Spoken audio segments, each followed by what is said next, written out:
Hello everyone welcome to Y study. आज आम ओडिया व्याकरण पढ़ा ओडिया व्याकरण आमर एलटीआर मेन सिलेबस अनुसार मु पढ़ेबी जोटा कि आपण मानकर वाक्य परिचिति रही से विषय आम पढ़ा। खाली एलटीआर एग्जाम नुह ओडिशा रे होउतबा जेकोसी एग्जाम भी बहुत एटा इंपोर्टेंट। आउ आपण मानकर जो सिलेबस रही वाक्य परिचिति से कौन कौन देछि सरल वाक्य, यौगिक वाक्य, जटिल वाक्य, मिश्र वाक्य। तो ये चारोटी वाक्य देछि तो आम अधिक किसी पढ़ानी ये चारोटी वाक्य विषय बुझा भलसे एथ्रु ही क्वेश्चन आसीबो। तो फास्ट देखिबा वाक्य परिचिति विषय जानिबा पूर्व वाक्य कौन और वाक्यर प्रकार भेद।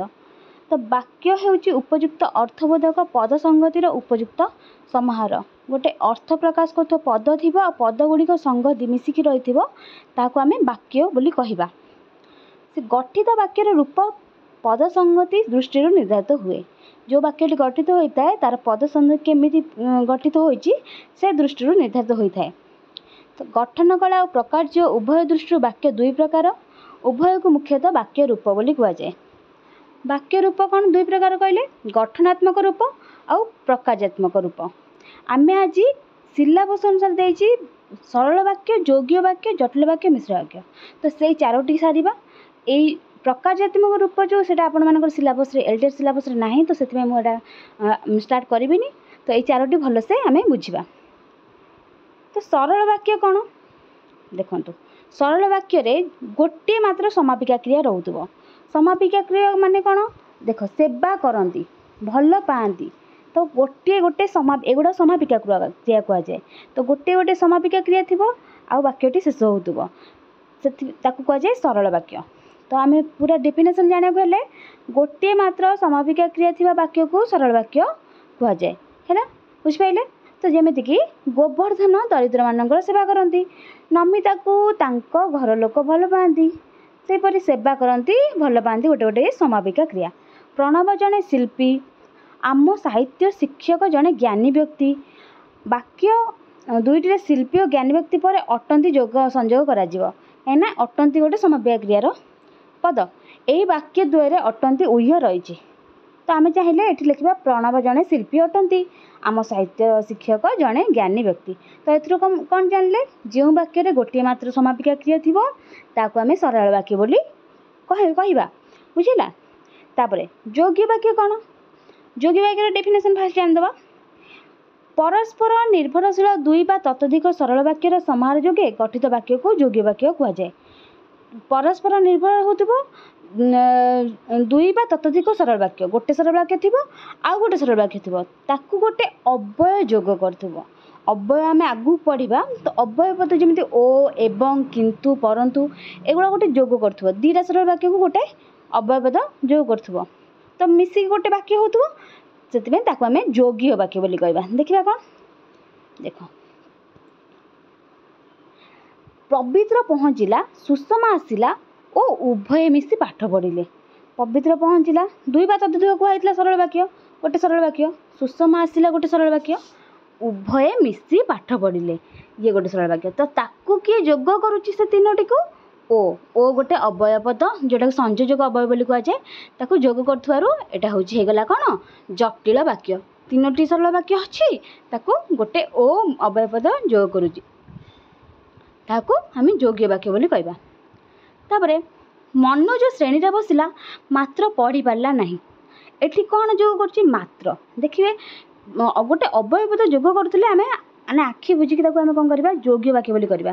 किंतु ता पूर्व से सरल वाक्य होता दरकार परटा भी सरल वाक्य होता दरकार। मनोज श्रेणी में बसले मात्र पढ़ी पारला नहीं तो मात्र हूँ गोटे यौगिक माने अव्यय पद जोटा कि यौगिक वाक्य परिणत करुच्ची। माँ भल कर शिखाइले किंतु बबिता रोषेई करि पारला नहीं। एटी कौन कौन जोग कर गोटे अव्यय पद किंतु किंतु माँ भल कर शिखाइले गोटे सरल वाक्य, बबिता रोषेई करि पारला नहीं एटा गोटे सरल वाक्य। तो किंतु जो अव्यय पदटी अच्छी सेटा जोग करथुवारु एटा गोटे यौगिक वाक्य होगला। शिक्षक डाकिले मानस एवं सुरेश गीत गाइले। शिक्षक डाकिले गोटे सरल वाक्य, एटी गाइले गोटे अच्छी समापिका क्रिया तो एटा गोटे सरल वाक्य दुईटा को जोग करछि कौन एवं तो से एटा कहला यौगिक वाक्य। तो कौन देछि उदाहृत वाक्य 4टी ओ मात्र किंतु एवं प्रभृति अव्ययपद गुड़िक द्वारा वाक्यर प्रथम अंश और द्वितीय अंश मिसी पूर्ण वाक्य होउछि तेणु एगुड़ी संयोजक अव्यय कहुए। तो यही धरणर अव्ययपद यौगिक वाक्य गठन में सहायता करथांती। तो एगुड़ा कौन सब संयोजक अव्यय बुझिपाइले। सरल वाक्य गोटे समापिका क्रिया थाए यौगिक वाक्य सरल वाक्य दुईटी सरल वाक्य दुई ततोधिक सरल वाक्य को जोग करथुवा कौन अव्यय पद को आम जो वाक्य परिणत होता है ताकू आम यौगिक वाक्य बोली कहबा। परस्पर निर्भरशील होउथुबो दुई बा ततोधिक सरल वाक्य समाहार जोगे गठित वाक्य को यौगिक वाक्य कहबा। तो जटिल वाक्य कौन जानिबा। जटिल वाक्य मन रखिबे माने सब बेले शॉर्टकट होउची तार होउची जेते बेले सेते बेले जेबे सेबे तेबे एगुड़ा सब थिला माने आपण माने सेटा को जटिल वाक्य करदेबे। तो तार डेफिनेशन कौन दुई बा ततोधिक परस्पर सापेक्ष खंड वाक्यर समन्वय जटिल वाक्य गठित हुए।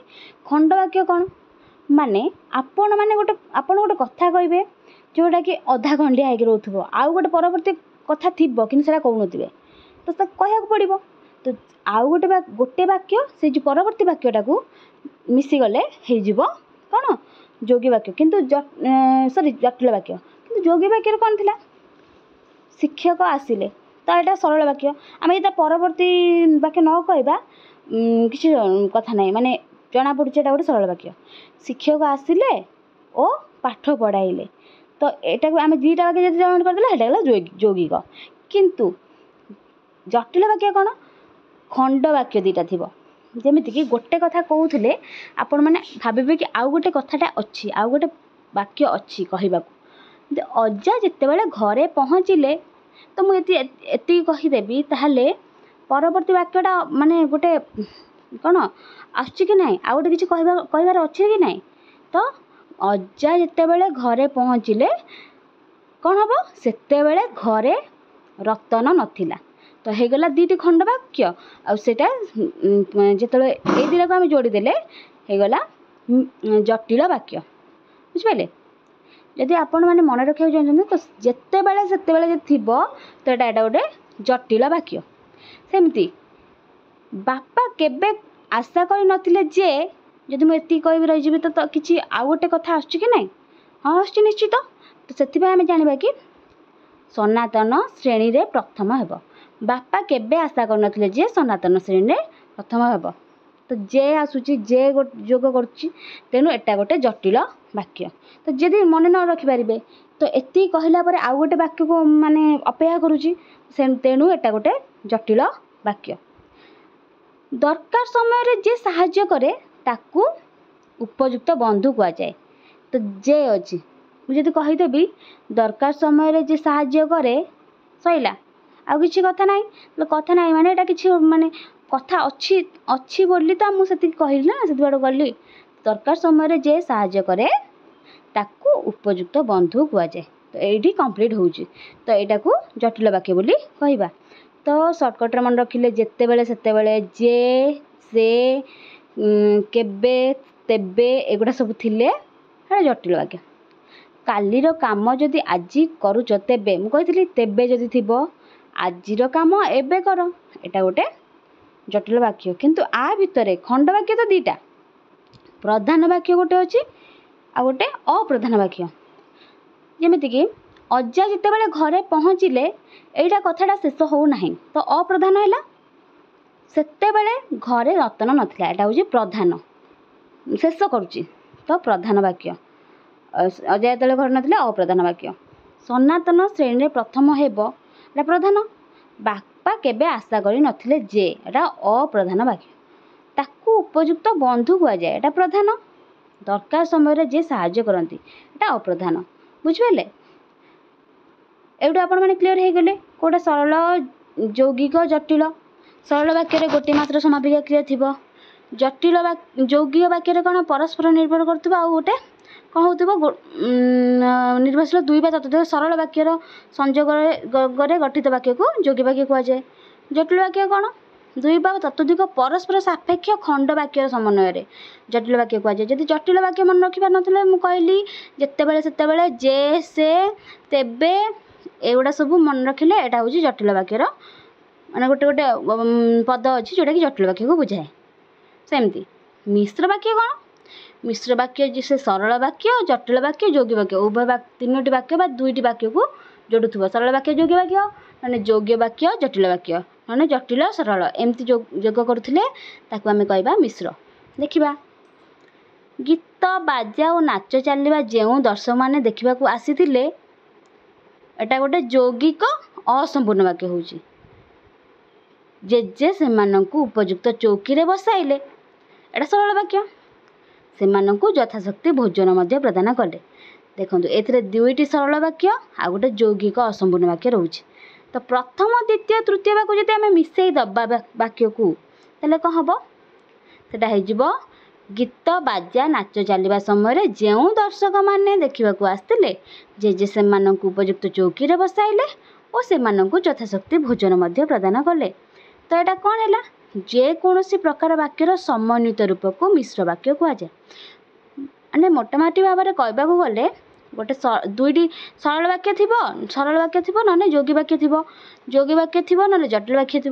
ये वाक्य दुईटी को जोड़ुले तीनोटी को ताकू आम मिश्र वाक्य बोली कहवा। किंतु सरल वाक्य दुईटी को जोड़ुले आम कौन कहते यौगिक वाक्य जोटा कि गोटे अव्यय पद जोग कर सेटा को आप मिश्र करदे ना। दुईटी सरल वाक्य को कि जोड़ुव गोटे अव्यय पद जोग करते हूँ यौगिक। जटिल कौन? दुईटी खंड वाक्य थी। खंड वाक्य माने परस्पर तार सापेक्ष माने निर्भरशील खंड वाक्य थे आम कौन करवा आम जटिल वाक्य बोली कहवा। तो जदि आपण मानू क्लास भल लगी था आपण निश्चित जनइबे।